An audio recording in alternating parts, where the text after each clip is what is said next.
Avec Mamadou Diouf, notre éditorialiste, nous allons parler de la Centrafrique, des opposants interdits de quitter le territoire. Arrivé deuxième à la présidentielle en décembre, il souhaitait se rendre en France pour des soins médicaux.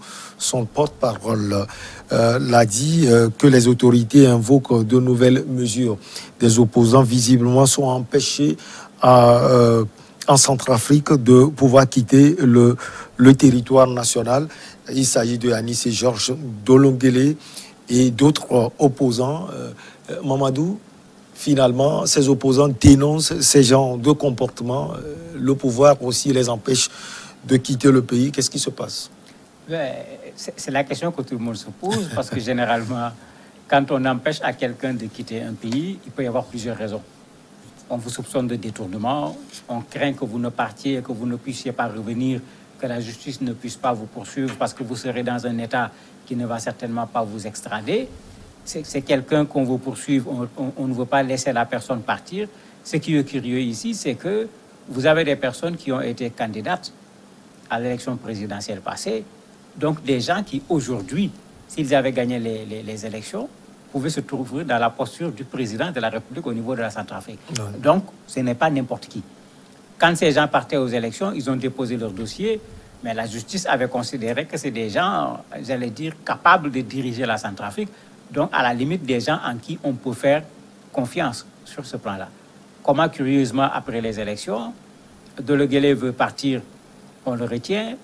Ce n'est pas le seul d'ailleurs, puisque Martin Ziguélé a été retenu, Mekasoua également voilà, a été retenu. On parle d'une nouvelle règle. Quelle règle? Elle n'a pas été précisée. Souvent, on se cache derrière comment on appelle ça encore, l'état d'urgence. Et c'est pourquoi, si vous faites attention, à chaque fois qu'on parle d'état d'urgence dans un pays, les organisations des droits de l'homme commencent à se plaindre en disant attention, chaque fois qu'il y a état d'urgence, la première chose, c'est des abus par rapport aux droits de l'homme.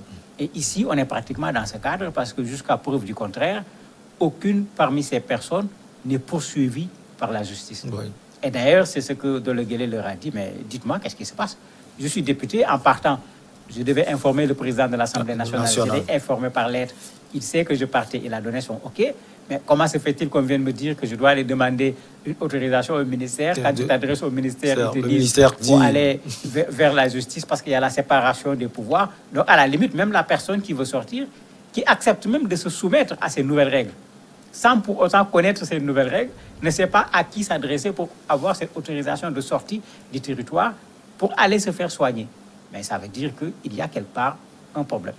Mamadou, on sait tout ce qui se passe aujourd'hui en République centrafricaine avec ces guerres et autres, ces conflits entre l'opposition armée, le pouvoir et autres. On a vu la Russie également interdire aux frères centrafricains de pouvoir parler. Et quand on agit ainsi à l'endroit des opposants, il y a inquiétude dans la demeure. Mais il y a inquiétude parce qu'en démocratie, il faut accepter les règles et il faut accepter toutes les règles. C'est pourquoi je disais tout à l'heure, ils ont été candidats aux élections. Donc le Conseil constitutionnel a dit que ces gens sont dignes de devenir président de la République de la Centrafrique. Puisque quand on valide une candidature, c'est ce que ça signifie. C'est-à-dire qu'on a fait tout le travail qu'il faut sur cette personne. Elle a la dignité qu'il faut pour pouvoir devenir président de la République. Les élections ont eu lieu il y a combien de mois? Mais c'est il n'y a pas longtemps. Depuis quand ils ont perdu cette dignité au point de ne pas pouvoir quitter leur territoire? Les deux voulaient aller assister à l'investiture du nouveau président du Niger, oui, Mohamed Bazoum. L'autre veut aller se faire soigner en France. Ben, sur la raison qui les amène à quitter le pays, mais les raisons sont des raisons valables. Maintenant, quand on veut les empêcher de partir, il faut sortir la raison qui les empêche de partir. On a d'ailleurs posé la question au porte-parole du gouvernement, oui, en lui disant, mais sur le cas de Dolongele, qu'est-ce qui se passe? Est-ce qu'il y a une poursuite judiciaire contre lui? Il a répondu clairement non, il n'y a pas de poursuite judiciaire contre lui. Mais il dit qu'il y a des enquêtes qui se font en relation avec la CPC, la coalition qui est en train de regrouper un certain nombre de mouvements rebelles au niveau de la Centrafrique et qui avait perturbé l'élection présidentielle en particulier. Mais une enquête, ok, mais dans une enquête, on est présumé innocent jusqu'à la preuve du contraire. on n'est pas présumé coupable jusqu'à la preuve du contraire. Et dans la démarche actuelle, c'est comme si les gens sont présumés coupables. Et comme ils sont présumés coupables, il ne faut pas les laisser partir. Il faut les attendre qu'on mette en évidence leur culpabilité. Mais ce n'est plus du droit. Ça devient véritablement du n'importe quoi. Et Ziguélé l'a dit, c'est du déni de droit, ce qu'ils sont en train de faire à l'endroit de ces personnalités centrafricaines. Anis Georges Dologuélé qui va en France, peut-être que Faustin Archange, toi, Dera, également peur de la France. On dit souvent qu'il est très proche de la Russie. Peut-être qu'il sent l'accointance de l'opposant avec la France. Pas peur de la France, certainement peur de la prise de parole de ce monsieur en dehors de la Centrafrique. De la Centrafrique. Parce qu'en tant que candidat aux élections présidentielles, arrivé deuxième, il ne manque pas d'avoir des informations. Et généralement, quand vous partez en France, les médias français ne s'empêcheront pas de venir rencontrer la personne et de poser des questions. Et Touadéra n'a pas tort également d'être inquiet parce que, malheureusement pour lui, il a été très mal élu. Puisque, contrairement aux chiffres qu'il s'était précipité de donner, quand la MINUSCA a fait le travail qu'il faut, les chiffres qu'ils ont donnés sont inquiétants.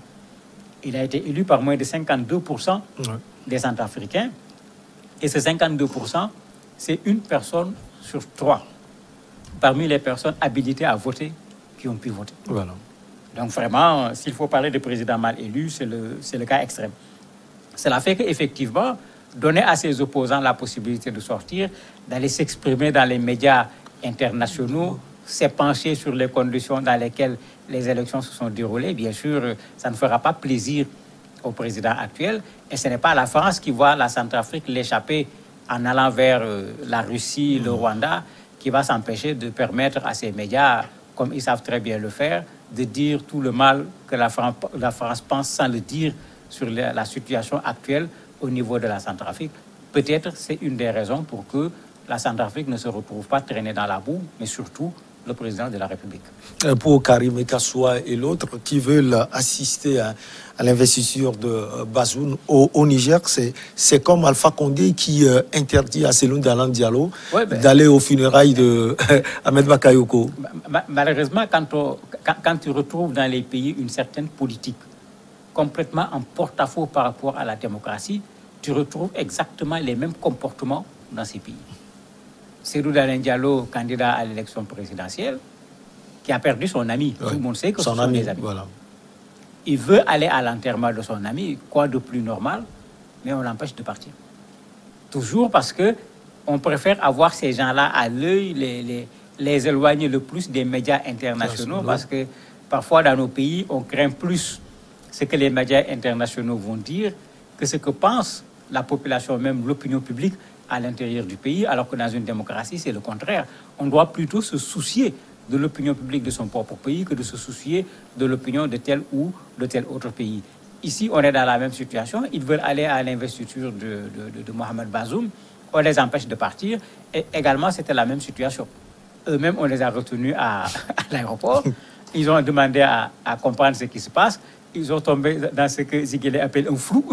Lui, il dit que c'était un flou parce que lui également, il était disposé, s'il y a des procédures à faire pour pouvoir voyager, il était disposé à respecter ces procédures pour pouvoir voyager. Mais on ne pouvait pas lui dire, tu dois t'adresser à tel, ou bien quand on lui dit, adresse-toi à tel, quand il part, tel lui dit, ce n'est pas moi, donc tu ne pars pas. Pourquoi tu ne pars pas, on ne peut pas te dire. S'il faut partir, il faut avoir une autorisation de sortie. Qui doit te donner l'autorisation de sortie? On ne se dit pas, mais vous regardez, est-ce qu'on est dans un état dans ces conditions-là? Le minimum, quand il y a autorisation pour sortir d'un territoire, on sait à qui on doit s'adresser. On connaît les conditions qu'il faut remplir pour pouvoir sortir du territoire. Ce n'est pas aussi compliqué que ça. Aujourd'hui, avec Covid, on ne laisse pas les gens dans certains pays circuler, mais quand tu veux partir, il y a des conditions à remplir, et quand elles sont remplies, on n'empêche à personne de pouvoir sortir des territoires. Et souvent, quand on va aussi dans ces milieux, on fait la rencontre des gens, on discute avec des gens, et ça peut forcément fragiliser le pouvoir en place. Oui, mais bien sûr, c'est ce qui est curieux. Pourquoi nos États se soucient tant de l'opinion internationale, de ce qui se passe dehors, en ne prenant pas en compte l'opinion nationale? Mais quand vous allez ailleurs, c'est le contraire. Ces pays dont ils ont peur de l'opinion, ces pays ont peur de l'opinion de leurs citoyens, pas de l'opinion des autres. Regardez quand ces pays envoient des soldats dans certains pays, comme la France, les États-Unis, etc.